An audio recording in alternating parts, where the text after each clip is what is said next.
headbutting me. Don't come anywhere near me, nowhere in the vicinity within my jab, or you will be getting ironed out. You'll be unconscious. You'll be snoring before you hit the floor. Big John Fury, the bare knuckle champion, the fighting man. You'll be a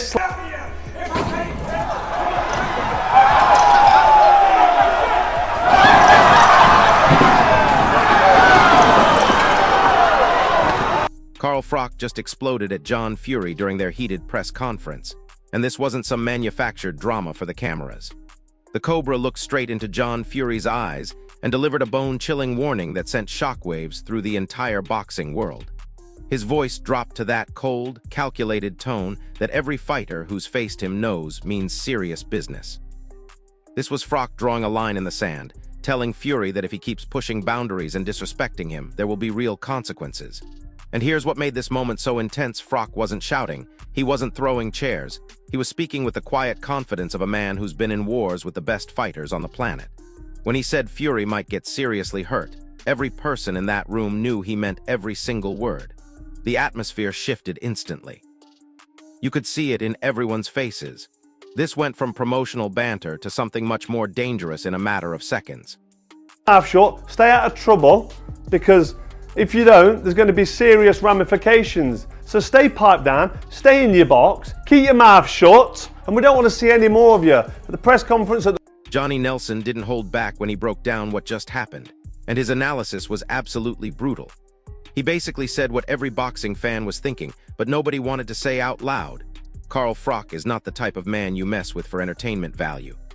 Nelson's been around this sport long enough to recognize when someone crosses from promotion into genuinely dangerous territory, and John Fury just sprinted across that line.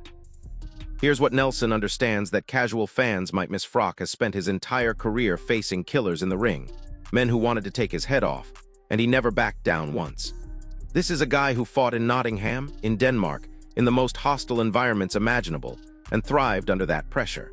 So when Fury thinks he can intimidate Froch with his usual antics, he's dealing with someone who's been tested by legitimate world-class destroyers.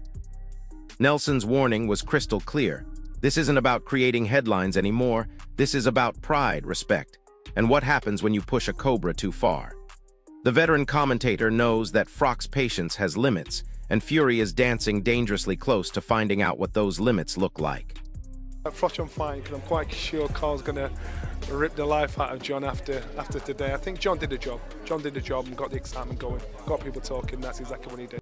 John Fury's response revealed everything you need to know about his mindset going into this confrontation. He's not claiming to be some technical masterpiece or boxing purist. He's presenting himself as something much more dangerous than that. Fury looked directly into the cameras and made it clear that he doesn't care about elite credentials or perfect records, because he operates on a completely different level of fearlessness. His message was simple but terrifying. Only serious, legitimate fighters have ever beaten him, and everyone else who tried to test him learned painful lessons they'll never forget. What makes this so compelling is that Fury genuinely believes his own hype, and that confidence isn't just for show. He's spent decades in environments where reputation and respect are earned through actions, not words.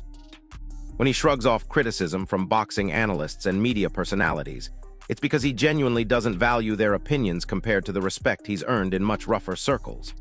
This raw, unfiltered confidence is exactly what makes him so unpredictable and dangerous. Froch might have superior technical skills, but Fury has something that can't be taught: absolute fearlessness, and the willingness to turn any situation into chaos if he feels disrespected. Fucking bitches. John Fury's not a lot. But I'll tell you what, I got balls like King Kong. Win, lose or draw, I'm up for it. I'm not a world beater, you know. I've been in the ring, beat.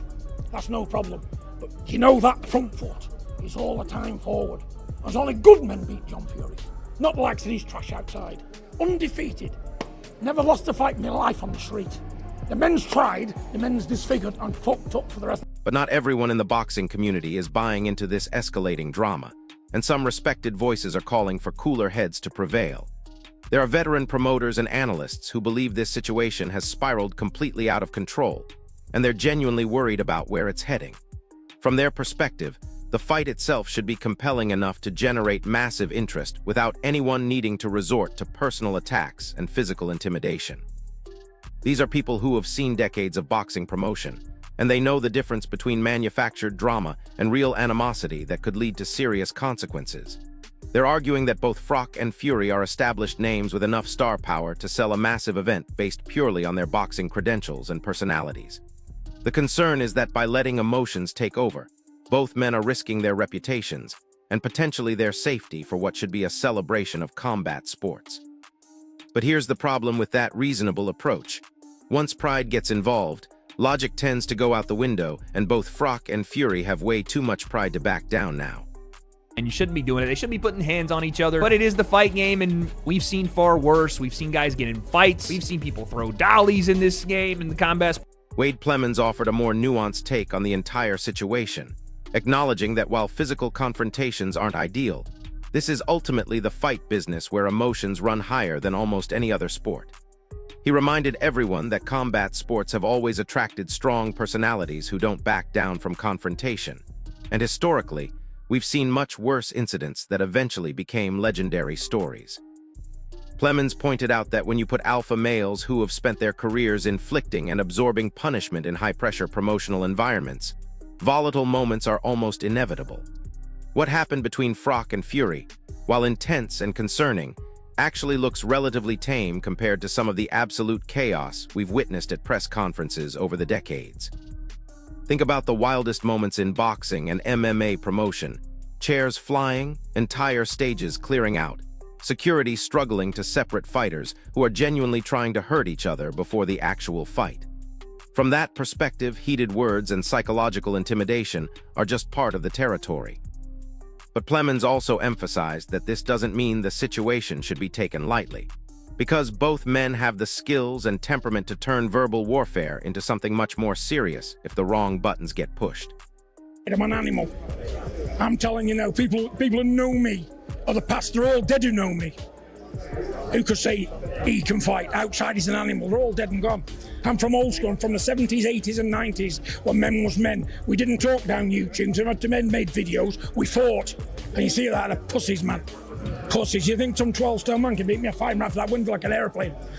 John Fury cranked the intensity up to maximum levels with his next comments, painting himself as an old-school warrior who settles disputes with actions rather than endless talking. He positioned himself as someone from a tougher, more authentic era who doesn't have patience for modern social media culture and keyboard warriors. Fury's message was clear. He comes from an environment where respect is earned through physical presence and the willingness to back up your words with your fists. This wasn't just trash talk.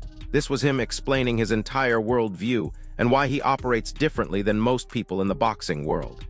He genuinely sees himself as carrying on traditions of toughness and authenticity that he believes are disappearing from modern society. When Fury talks about settling matters physically, he's not making empty threats.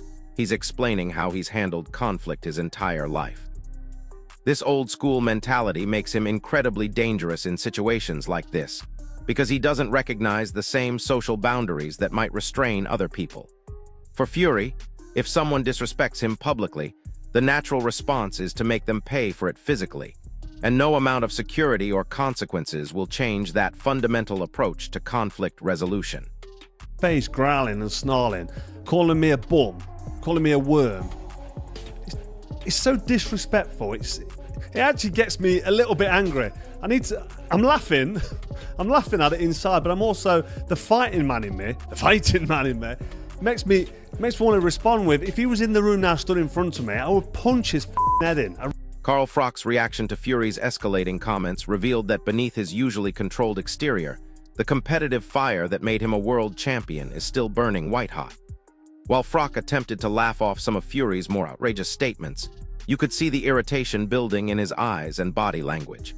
He described Fury's comments as deeply disrespectful and admitted that his fighter's instincts were reacting strongly to the provocation.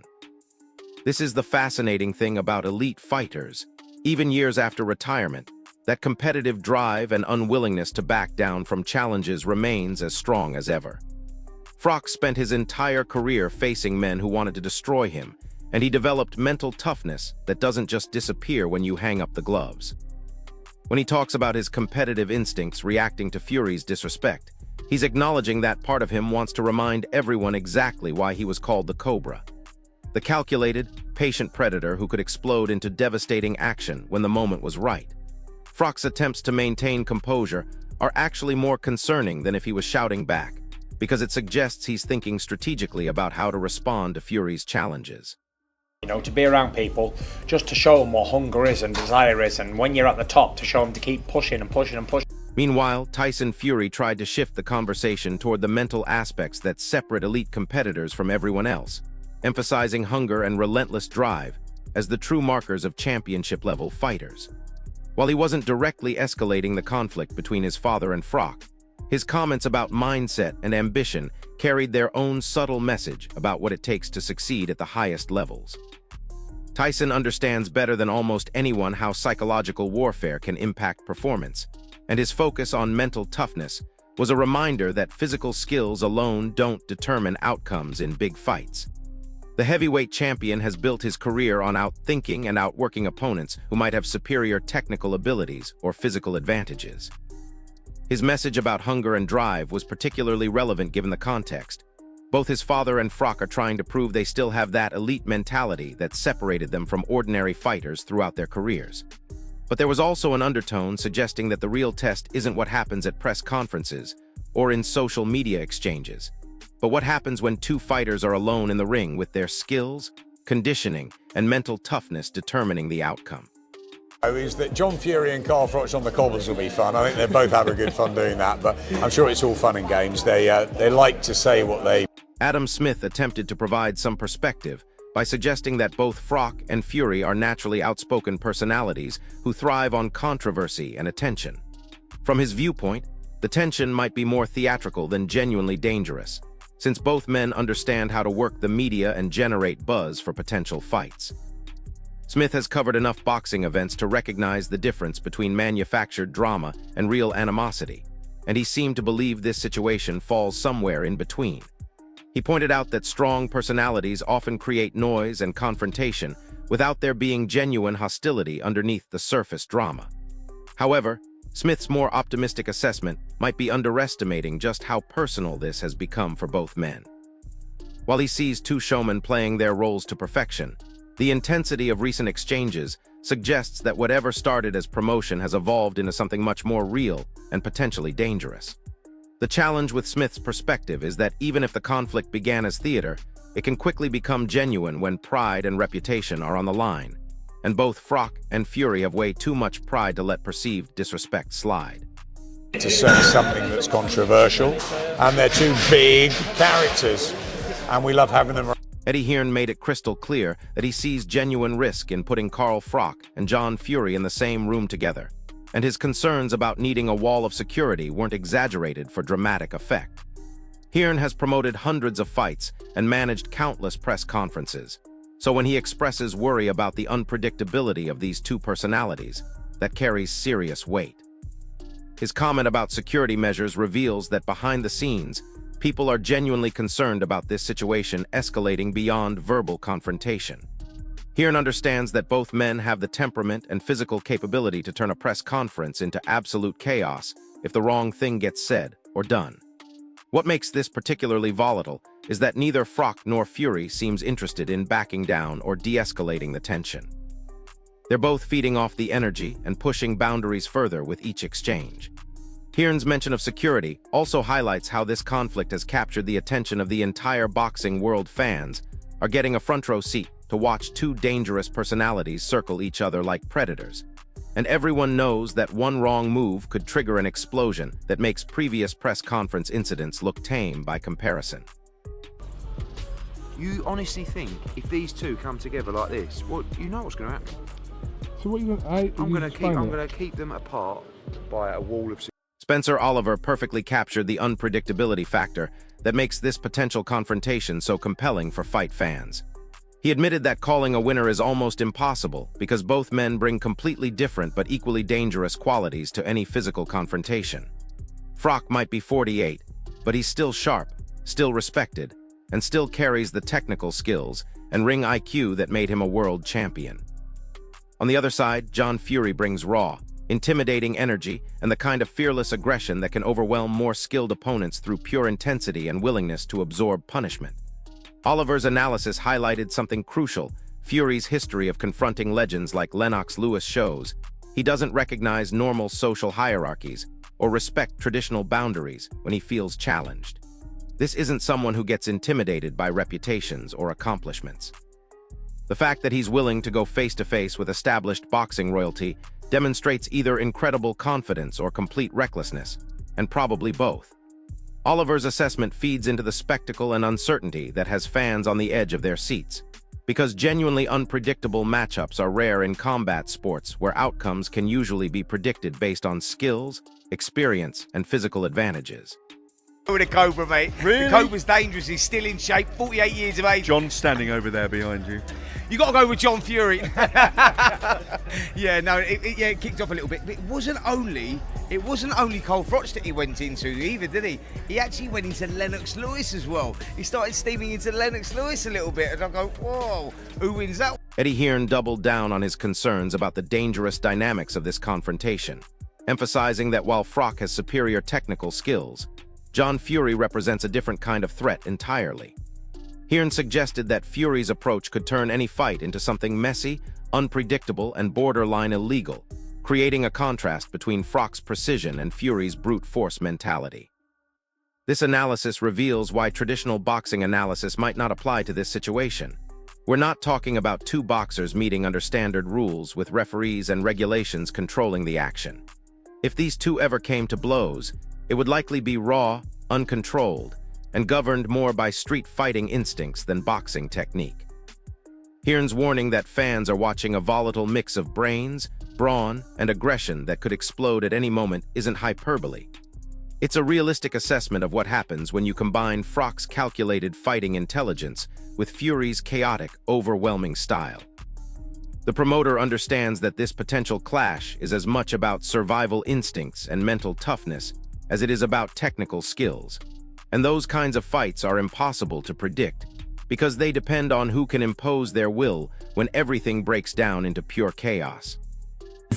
I would never back against Carl Froch on the cobbles. Ever. But John Fury's a big old lump. There'll be some illegal moves in there. Do you know what I mean?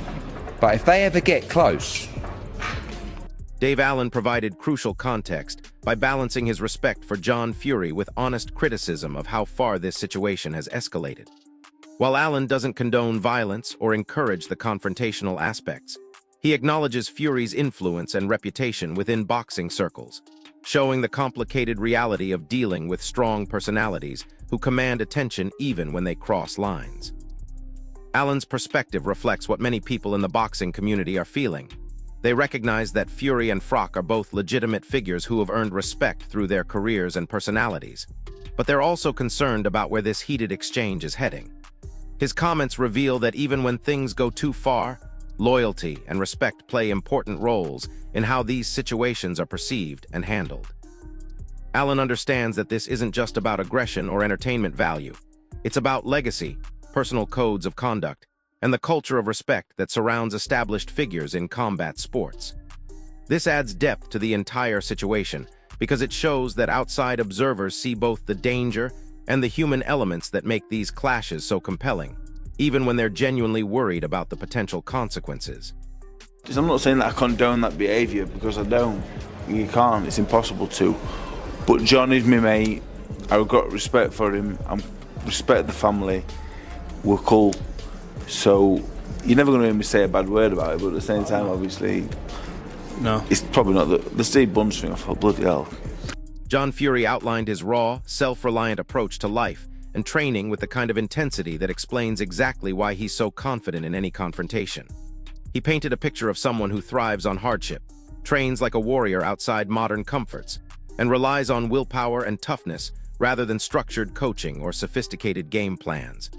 There's genuine pride in his independence and a clear message that he's built differently than most people in the boxing world.